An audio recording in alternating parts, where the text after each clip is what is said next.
¿Alguna vez tuviste dudas sobre la sexualidad, pero tuviste miedo de preguntar? Tal vez por vergüenza, por miedo al juicio, o porque siempre escuchaste que ciertos temas no deben ser discutidos en la iglesia. Pero, ¿realmente la Biblia se calla sobre esto? ¿Será que Dios nos dejó sin dirección en un tema tan importante de la vida? Hoy vamos a responder 7 preguntas sobre sexualidad que muchos cristianos tienen miedo de hacer.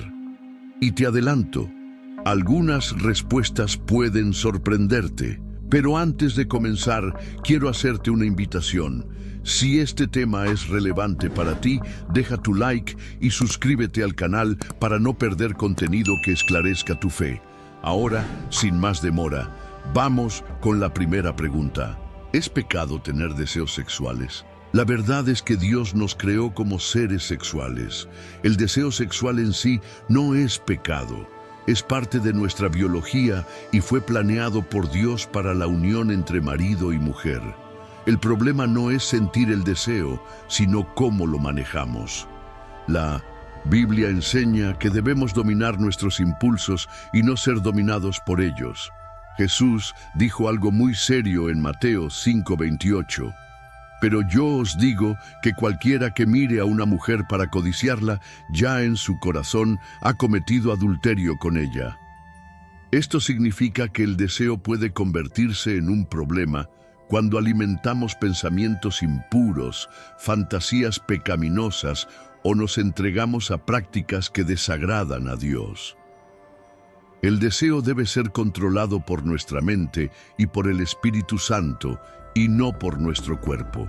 Entonces, ¿qué hacer cuando aparece el deseo? Ocupa tu mente con lo que edifica. Filipenses 4:8 nos orienta a pensar en lo que es puro y agradable a Dios.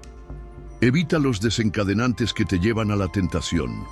Imágenes, contenidos y ambientes que estimulan pensamientos erróneos. Busca el dominio propio. Gálatas 5:22-23 enseña que el Espíritu Santo nos da autocontrol, es decir, sentir deseo no es pecado, pero actuar de forma incorrecta por causa de él sí lo es.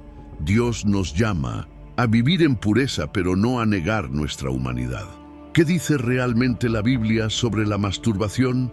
Este es uno de los temas más controversiales entre los cristianos. Muchos se preguntan, ¿la masturbación es pecado?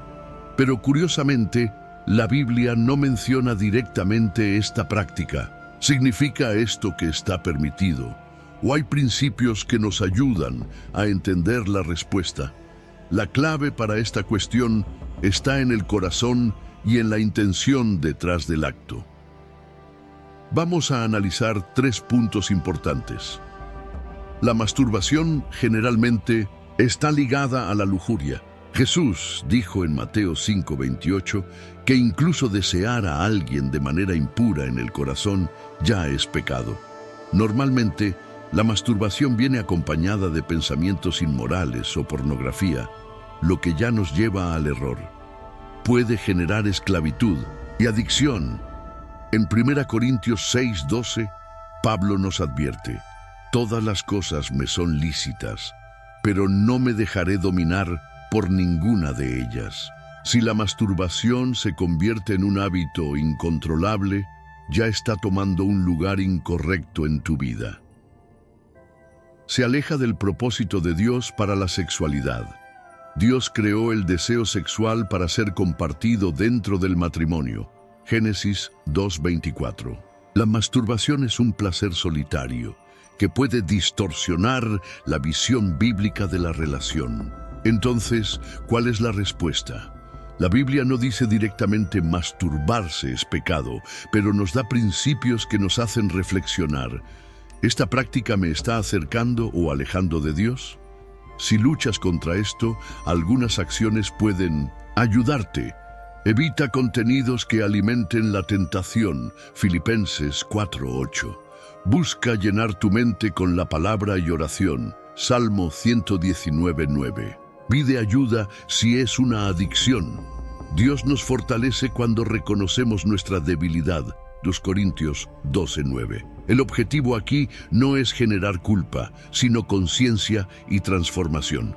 Dios nos llama a vivir en pureza y libertad, no en condenación. El sexo antes del matrimonio es tan grave así. Muchas personas, incluidos los cristianos, se preguntan si el sexo antes del matrimonio realmente es un pecado tan grave. Después de todo, si dos personas se aman, ¿cuál es el problema? ¿La Biblia es clara al respecto?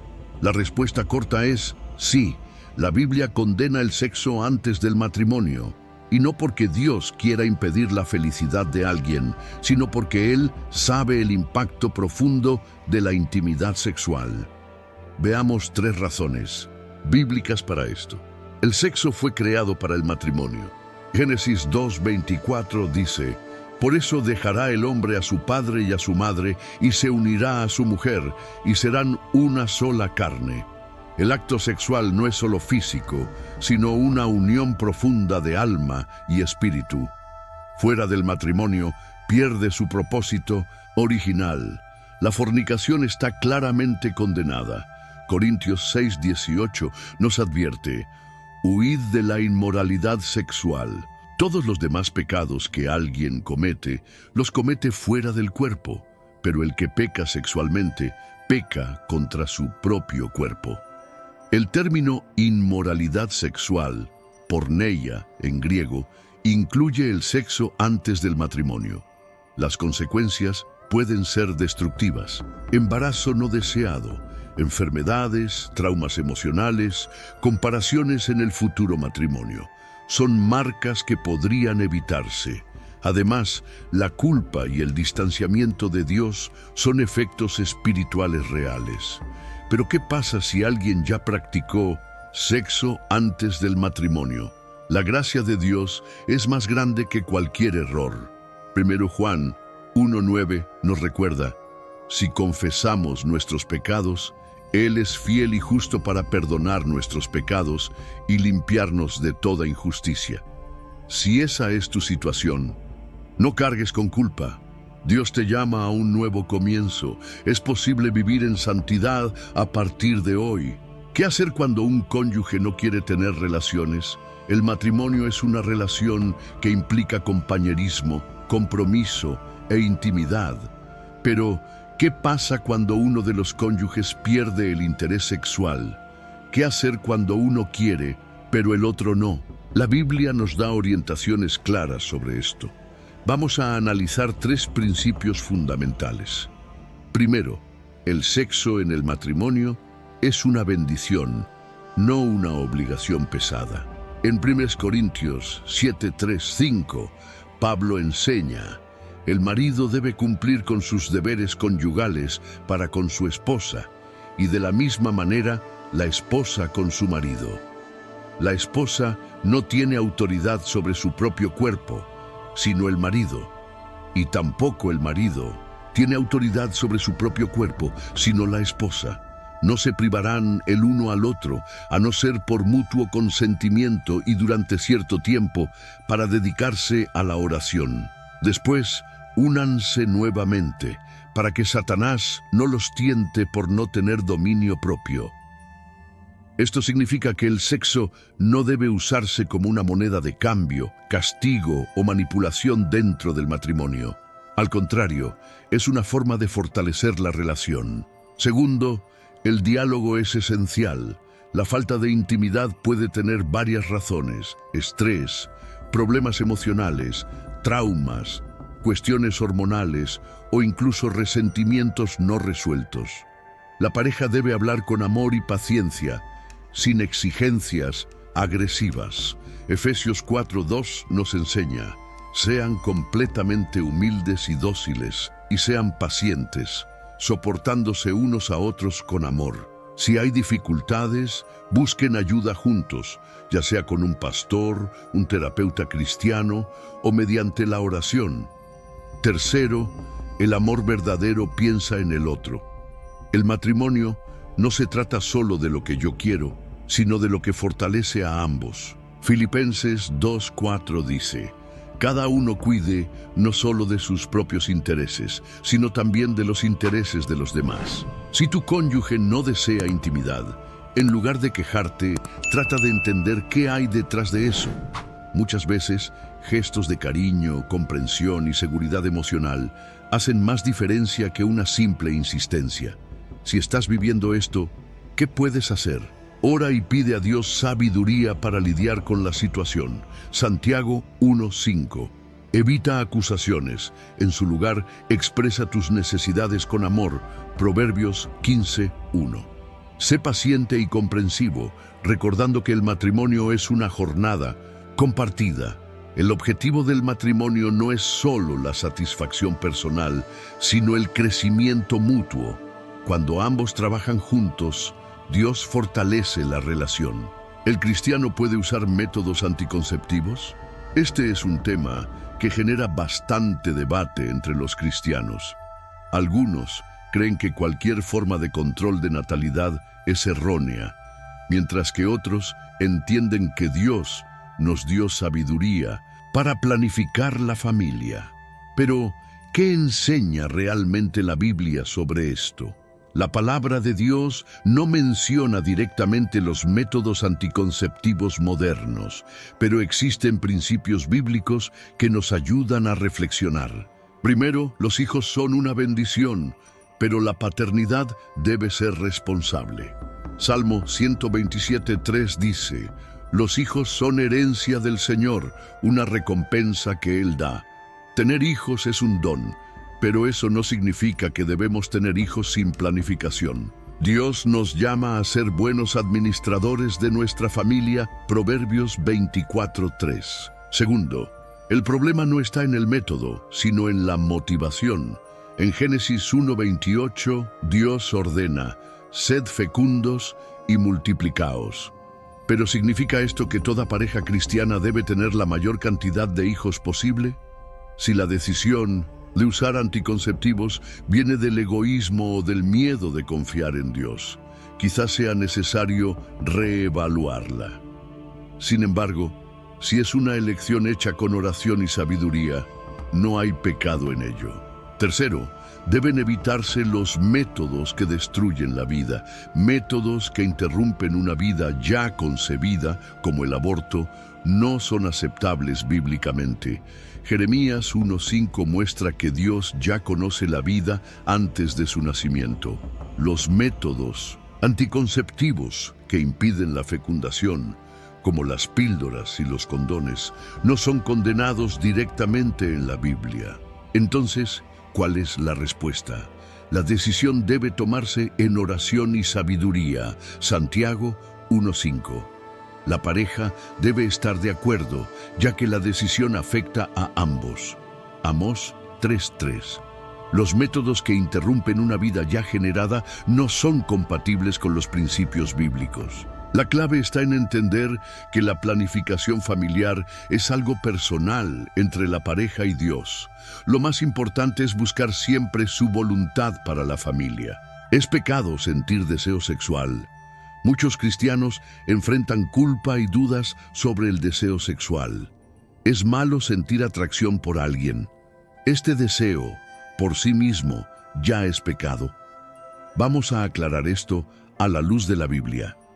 Primero, el deseo sexual fue creado por Dios. Desde el principio, Dios creó al ser humano con esta capacidad. Génesis 1:27-28 dice: Dios creó al hombre a su imagen. A imagen de Dios lo creó. Varón y hembra los creó. Dios los bendijo y les dijo: sean fecundos y multiplíquense.